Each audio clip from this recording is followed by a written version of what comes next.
Welcome back to the Politbureau. You may be wondering why the studio looks different. That's because we're coming live from Umhlanga in KwaZulu-Natal, as I indicated earlier on, where the ANC was celebrating its 107th anniversary. It also gave the January 8th statement, the annual January 8th statement, but very importantly also the election manifesto that was launched yesterday. And to discuss this, I'm now joined by Makhosini Nkosi, who's a media and political analyst.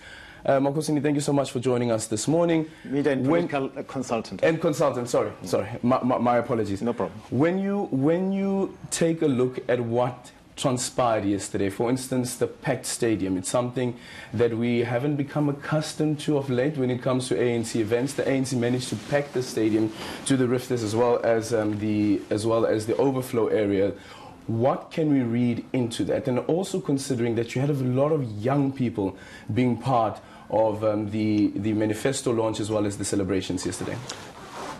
Since its unbanning, the ANC has been filling stadiums. It filled stadium when it was President Mandela. It filled stadiums when it was Thabo Mbeki, Jacob Zuma. It filled stadium with Cyril Ramaphosa. I don't think that should be a story anymore, right? Because no. But that's not true. No, that's not true. I'll tell you why I'm saying that. I'll tell you why I'm saying that. You see, to put people in a stadium, that is an event management competence. So you've got to be able to organize, pull people together so that they go to the stadium. A stadium that seats 80,000 people does not give you a reflection of how millions of people are going to vote, but who are in rural areas and in township areas. But these people have a choice of saying, no, I don't want to go there. But they said, yes, I'm going to go there. I'm going to wear a But what does it tell you? I'm going to wear what does it tell you? You know, there will be a launch of a DA. There will be a sea of blue shirts. There will be a launch of the EFF. There will be a sea of red shirts. What does it tell you? I think what we need to do is to move away from, political coverage of optics. You know, was the stadium full? Was it not full? How did people react to the president walking in, etc.? Those things don't mean much. What matters is what was said by the ANC when it launched. You see, political parties do research before they put together a manifesto. And from that manifesto, you can discern, because the ANC should be the most sophisticated political movement in the country. That's why it outlives its adversaries. So they would conduct research and find out exactly what are the people's issues. And I'll tell you, the apex issue for people are jobs. Yeah. And you see the ANC talking about jobs. But what I think needs to happen, you as the media need to interrogate the political parties on the manifestos that they put forward. For instance, nothing would make me happier than seeing President Cyril Ramaphosa debating Mosimaimane and Julius Malema. I look forward to that. And Julius Malema on jobs. Yeah. And the next debate maybe is about health issues. Maybe the next debate is about education, corruption, crime, etc. Because when you do that, you allow the best ideas to win. And then when people vote, they vote for the best ideas. They don't vote for the party that fills stadium. Everybody does that. And when you look at that, for instance, this issue around presidents or potential presidents, presidential candidates debating, I remember, was it Helen Ziller who once said to former President Jacob Zuma, let's debate. And he said, no, we're not going to debate. Are you then saying that political parties should actually be considering that? Because we've seen a lot of that happen when you look at the countries where the electoral system is the voters vote directly for the president, where you find that the presidential candidates actually do come out and have debates on their policy positions. Yes. Look, let's start here. The ANC has the biggest voter base. Yeah. Right? And it's not in the ANC president's interest to put himself in a situation he's at the same level with Mosimaimane and Julius Malema. But so he's not going to do it by himself. I think you, the media, must force it to happen.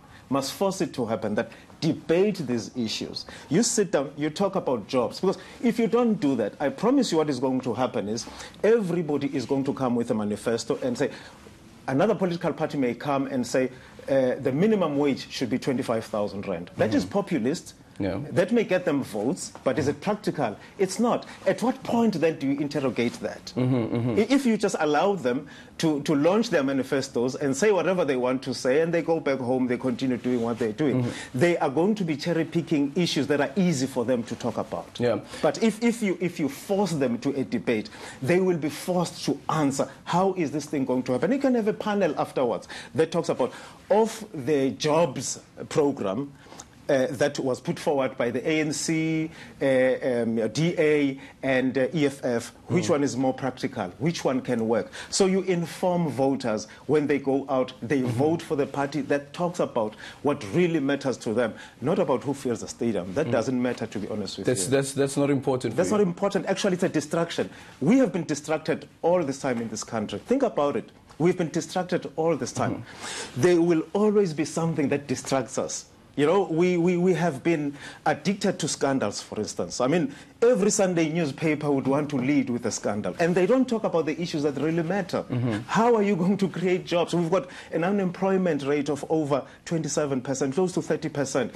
If that was happening in the United States, that would be a crisis. So you need to talk about it, but we're not talking about it. Yes. Let's quickly then speak about the ANC's campaign itself.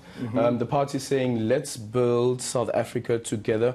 What message does this send? What message is the president sending, at least?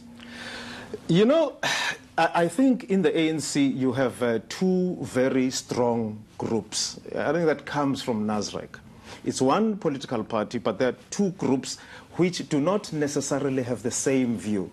The conference may produce a united view, a single view, but people hold different views amongst themselves. So I think what is important is that there should be a debate, there should be a discussion around these issues so that, you know, voters are able to go out and vote informed by the real issues. Do you agree that the message that the party is actually sending centers more around patriotism? That as a country we must be patriotic as citizens to build this country? We have to be patriotic, but patriotic means doing right by your country. Patriotism means not stealing money that's meant for poor people. Patriotism means not bribing a police officer so that he doesn't catch people who are driving drunk, who later on 5 kilometers down the line are going to crash and kill people. So I think patriotism is about doing right for the country, doing right by the country, and not just slogans. I see just quickly on News 24, Ridi Klabi writing this morning that the ANC's poverty porn parade is a reflection of its detachment from the people.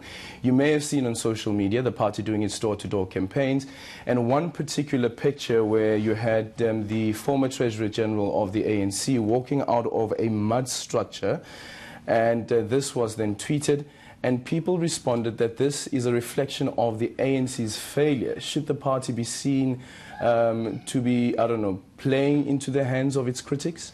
I think we should be careful not to be overly critical. Okay, and if you drive through Soweto, Soweto of today is completely different to a Soweto of 1994. You find that in rural areas. I'm from a small coastal town called Pongola. It's completely different. I can't recognize the place. You know, there's a lot that the ANC has done, especially in rural development, which is what most media people, where most media people don't go. And then you get to be surprised when people vote in a certain way because they leave the changes, they can see the changes on the ground. So at what point are we ever going to reach a point where we completely eliminate poverty, that there is no mud structure? I don't know. But I think what you need to do is to grow the economy so that you can create jobs, so that people can have money and that people can build for themselves. Because otherwise you're suggesting that government must build for people. That is not sustainable. We shouldn't be building houses for people. We should be growing the economy, creating jobs. But that's not going to stop, because I remember even the former Human Settlements Minister, Tokyo saying the party cannot continue, or the government cannot continue building houses for the poor, and he came under a lot of attack. You see, if you do not have sufficient economic growth, so you're not growing the cake so that more people can eat, then now you must have a a government that keeps dishing out things to people. I really do not think that people want houses. You know, people want jobs so that they can have money and buy the houses they like, where they like. You know, and you know, the interesting thing, I always said, land is not the apex issue for people. It was, if it was an apex issue for people, the ANC would have led with it.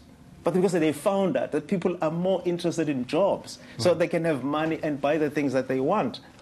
Yes, a lot of people, even within the ANC, would disagree with that. Makhosini Nkosi, thank you so much for your time. Thank you very much. After the break, we ask, is it Cyril? Is it a buffalo? What is it? Watch that after the break.